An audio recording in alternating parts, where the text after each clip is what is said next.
प्यारे बच्चों, कभी आपने सुना है हरे रंग का घोड़ा?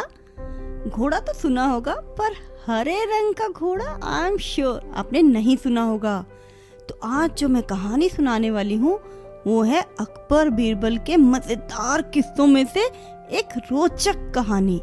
पर कहानी तो मैं शुरू कर दूंगी, पर आपको भी तो इस चैनल को लाइक और सब्सक्राइब करना बनता है। तो पहले लाइक और सब्सक्राइब करो और फिर कहानी सुनो। तो कहानी का शीर्षक तो सबको पता चल ही गया, तो उसका शीर्षक है हरे रंग का घोड़ा। एक दिन की बात है, बादशाह अकबर अपने चहेते बीरबल के साथ घोड़े पर बैठकर शाही बाग में घूमने गए। सुबह का सुहाना मौसम और हरी हरी घास, हरे भरे पेड़ पौधे देखकर अकबर को बहुत मजा आ रहा था। पर राजा तो राजा है और उनका मन शरारत से भरा हुआ। बीरबल को तंग करने का कभी कोई मौका नहीं हाथ से छोड़ते थे वो। तो उन्हें लगा कि बगीचे में सैर करने के लिए तो घोड़ा भी हरे रंग का होना चाहिए। उन्होंने बीरबल से झट से कहा, बीरबल, मुझे हरे रंग का घोड़ा चाहिए। मुझे तुम 7 दिन में हरे रंग का घोड़ा ला कर दो। यदि तुम हरे रंग का घोड़ा ना ला सके तो मुझे अपनी शक्ल बिल्कुल मत दिखाना। हरे रंग का घोड़ा तो होता ही नहीं है। अकबर और बीरबल दोनों को ये पता था, लेकिन अकबर को तो बीरबल की परीक्षा लेनी थी। वास्तव में इस तरह के अटपटे सवाल करके वे चाहते थे कि बीरबल कभी ना कभी तो अपनी हार स्वीकार कर लेगा और कहेगा कि जहाँ पनाह मैं हार गया। लेकिन बीरबल, उसकी चतुराई के किस्से तो दूर दूर तक प्रसिद्ध थे। बीरबल हर सवाल का सटीक उत्तर देते थे और उससे कि बादशाह अकबर को मुंह की खानी पड़ती थी। बीरबल ने कहा, जहाँ पनाह, आपने कहा और वो काम मैंने ना किया हो, ऐसा तो हो ही नहीं सकता। तो इसलिए आप चिंता बिल्कुल मत करें, मैं आपको हरे रंग के घोड़े के साथ ही 7 दिन के बाद मिलूंगा। अब बीरबल हरे रंग के घोड़े की खोज के बहाने 7 दिन तक इधर उधर घूमते रहे।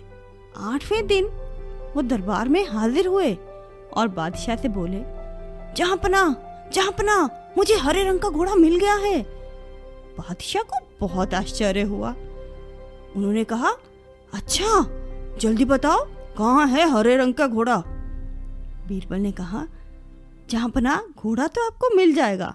मैंने बहुत मुश्किल से उसे ढूंढा है, लेकिन उसके मालिक ने 2 शर्तें रख दी हैं। बादशाह ने कहा, क्या शर्तें हैं, मुझे बताओ। पहली शर्त तो ये है कि घोड़ा लेने के लिए आपको स्वयं जाना होगा। जहाँ पनाह, यह तो पहली शर्त है। बीरबल ने कहा, अरे यह तो बड़ी आसान शर्त है, यह तो मैं अवश्य कर लूंगा। तो मुझे दूसरी शर्त के बारे में बताओ। बादशाह अकबर ने बोला, महाराज, घोड़ा खास रंग का है, इसलिए उसे लाने का दिन भी तो खास ही होगा। तो उसके मालिक ने कहा है कि सप्ताह में 7 दिन होते हैं, ये तो सबको मालूम है, पर आपको सप्ताह के 7 दिनों के अलावा किसी भी और दिन आकर उस घोड़े को ले जाना होगा। यह सुनकर अकबर हैरानी से बीरबल का मुंह देखते रह गए और सारा दरबार हंसने लग गया। बीरबल ने भी हंसते हुए कहा, जहाँ पनाह, हरे रंग का घोड़ा लाना है तो उसकी शर्तें भी माननी ही पड़ेंगी। अब तो अकबर भी खिलखिलाकर हंस पड़े और उन्हें समझ आ गया कि सप्ताह में 7 दिन है, उसके अलावा कोई और दिन तो है ही नहीं, तो घोड़ा, हरे रंग का घोड़ा कैसे ले पाएंगे। बीरबल की चतुराई से वो बहुत खुश हुए और समझ गए कि बीरबल को मूर्ख बनाना बिल्कुल भी सरल काम नहीं है। तो दोस्तों, देखा, अपनी चतुराई से बीरबल अकबर से हमेशा 2 कदम आगे हो जाते थे।